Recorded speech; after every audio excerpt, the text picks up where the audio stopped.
Lines, throws, end zone, touchdown, USC. It is Adoree Jackson with his first career touchdown. That was Adoree's first touchdown. The freshmen have certainly arrived quickly here at USC this season. We've got two of them, Juju Smith, who in that same afternoon in the Coliseum had the greatest freshman debut by a wide receiver in USC history, and Ajene Harris, a Crenshaw quarterback, city product, turned USC wide receiver. What's going on, guys? First off, Juju, you looking forward? We're just playing a highlight from that day. You looking forward to returning to the Coliseum? It was all fun and games that afternoon. Yes, I can't wait. Bouncing back for Oregon State, just getting ready and prepping for the game. Ajene, I followed your career when you were in high school at Crenshaw as a quarterback. At what point did you want to make the transition to receiver, or was that the plan all along?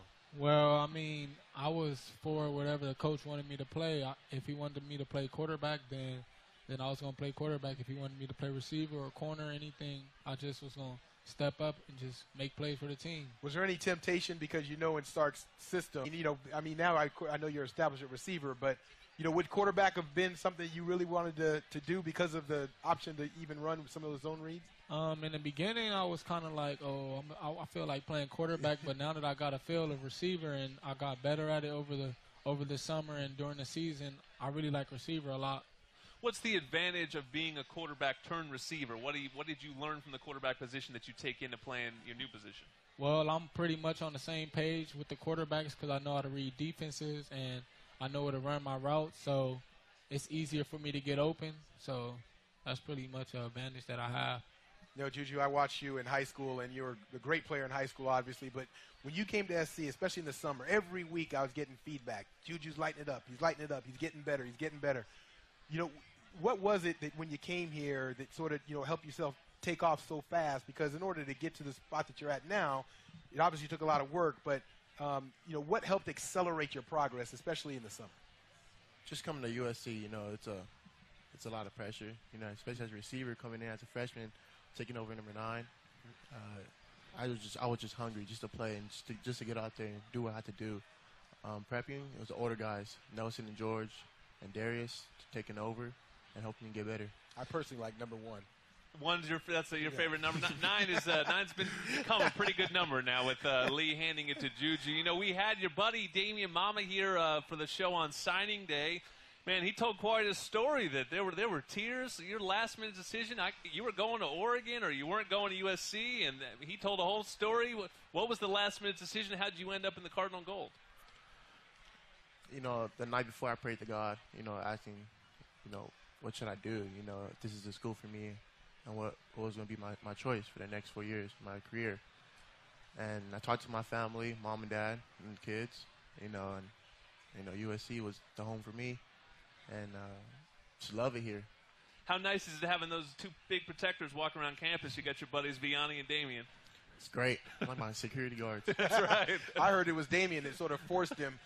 He could force anyone. Threatened him to come to USC. For me. Ajene, you're obviously a local kid from Crenshaw. How much did that factor into the decision to come to USC? Being so close to home.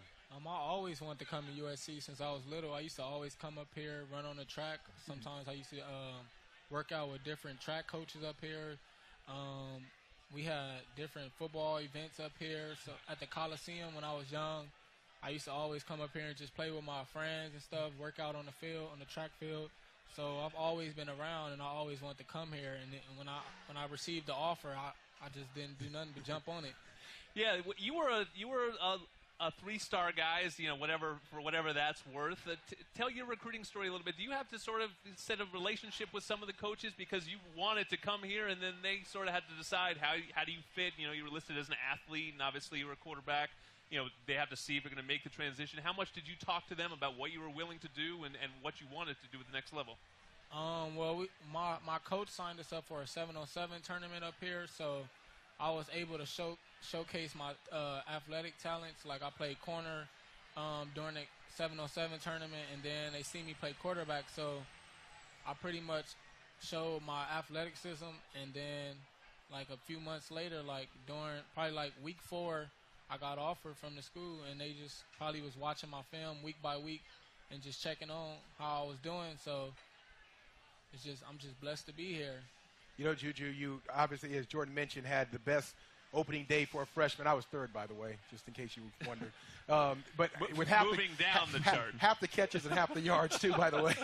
But with that, when I was a freshman, it always was a key of when the game slows down for you. That's when you sort of start to feel comfortable, and it starts to feel almost like you're back playing in high school again. Have you gotten to that point yet? Yes, I have. Going against my own teammates, the pace of our offense is really fast. So, and then going into a game playing against Fresno State, Stanford, Boston College, it's been slowing down. So. Obviously, it was all fun and games for 2 games. What did you guys take from the loss? Obviously, your first time tasting, you guys don't lose much in high school. I'm sure between Crenshaw and Poly, you only lost a handful of games in a few years. What did you guys take from the loss? Well, as young guys, the way I see it, just bouncing back. We lost the game. Now we just got to come back, harder and better for our conference. Just like what Juju said, we just have to watch film, find out what our mistakes was, and just make sure we go to practice and work on getting better every rep and staying focused and getting mentally prepared for the next game. Okay, have you guys gotten comfortable enough that you can go to Sark and say, throw the ball to me? You to that point yet? Or you can't say that to him yet? Not yet? Okay. How about Cody? There's no good answer to that. Cody? I can probably go to Cody. Yeah, you can go to Cody. Throw me the ball. There. You can be the mediator. All right, guys, game on. Make your move today to the Lorenzo, the most talked about apartment community at the University of Southern California. Upscale student living is waiting for you. Hurry. Spaces are going fast. Don't miss out. Immediate occupancy. Visit thelorenzo.com or call 213-863-4307. Thank you, Juju. Thank you, Ajene. They are back in action at the Coliseum on Saturday night. Looking forward to watching these guys' careers as they grow here in the Cardinal and Gold. Katie Fuller's career is over in the Cardinal and Gold, but she's going to tell us about the current USC women's volleyball team as they get set to face UCLA in just an hour and a half here at Galen Center. Come on back to the Beast.